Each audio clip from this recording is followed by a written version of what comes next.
Hello friends, feel herbal by ખ્યાતિમાં આપનું સ્વાગત છે। આજે હું તમારી સાથે hair spa cream homemade share કરવા જઈ રહી છું।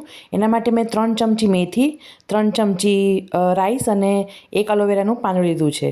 રાઈસ અને મેથીને મેં ઓવરનાઇટ પલાળી નાખ્યા હતા અને પછી આપણે આ એલોવેરાનું જેલ કાઢી લઈએ છીએ। રાઈસ અને જે મેથી છે એને બીજે દિવસે સવારે મેં છે ને ગેસ ઉપર ધીમા તાપે ચડાવી દીધું હતું અને ત્યાં સુધીમાં મેં આ જેલ કાઢી લીધું છે। અને એની સાથે પછી તમારે ગ્લિસરીન પણ જોશે અને કેસ્ટર ઓઇલ પણ જોશે। આ બધી વસ્તુ મળીને સરસ તમારું homemade hair spa cream ready થઈ જશે। હવે આપણે આ જેલને આવી રીતના બે સાઈડમાંથી કાઢી અને પછી વચ્ચેથી સ્લીટ કરીને એને કાઢી લેવાનું છે। એક બાઉલમાં લઈ લઈએ છીએ આપણે। પછી આપણે આ ગેસ પર જે ચડાવ્યું તેમાં રાઈસ અને મેથી એકદમ જેમ પીચકાઈ જાય ને એવી રીતના આપણે ચેક કરવાનું છે।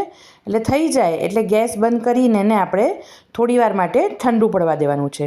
ઠંડુ પડી જાય એટલે પછી એની અંદર આપણે ગ્રાઇન્ડરમાં લઈ લેવાનું છે ને એલોવેરા જેલ સાથે એને આપણે ગ્રાઇન્ડ કરી નાખવાનું છે।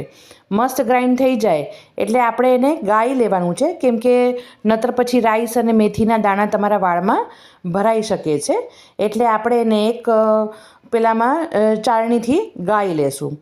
એ ગાળી લઈએ પછી એને સરસ આપણે એની અંદર જે મિક્સ કરવાનું છે એ છે ગ્લિસરીન 1 ચમચી જેવું અને 2 ચમચી જેવું તમારે કેસ્ટર ઓઇલ એડ કરવાનું છે। ગ્લિસરીન અને કેસ્ટર ઓઇલ એડ કરવાથી તમારા વાળ એકદમ સ્મૂથ થઈ જશે અને વાળનો ગ્રોથ પણ થશે। રાઈસ મેથી આ બધી વસ્તુ તમારા વાળને ગ્રોથ કરે છે, એલોવેરા લીફ પણ। એટલે આ હેર સ્પા જે ક્રીમ છે એ તમારી વાળને સ્મૂથ કરશે ને ગ્રોથ પણ કરશે।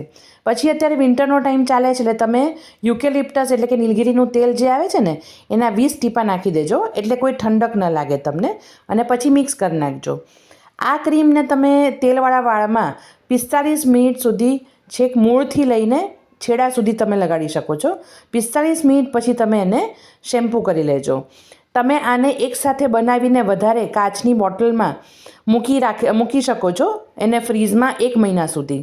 તમે આરામથી 1 મહિના સુધી પછી આનો યુઝ કરી શકો છો। એટલે ઘડી ઘડી તમારે બનાવવું નહીં પડે। એટલે એક જ વાર બનાવશો તો પણ તમને ઘણી બધી વખત થઈ શકશે। જે જોબ કરતું હોય કે જેને ટાઈમ ના હોય એ આ વસ્તુ તમે કરી શકો છો। અને આ ક્રીમ એટલું સારું છે કે તમે આરામથી મહિનામાં 2 થી 4 વખત તમે લગાડો ને તો ધીમે ધીમે તમારા વાળ સ્મૂથ પણ થશે અને એનો ગ્રોથ પણ સરસ થશે। ફ્રેન્ડ્સ, આવી જ નવી નવી રેમેડી રેસિપીઝ માટે મારી ચેનલ લાઇક કરો, શેર કરો અને સબસ્ક્રાઈબ કરો। Thanks for watching. આનો ડિટેલ વિડીયો આગળ છે, તમે આરામથી એને જોઈ શકો છો। આ શોર્ટમાં છે।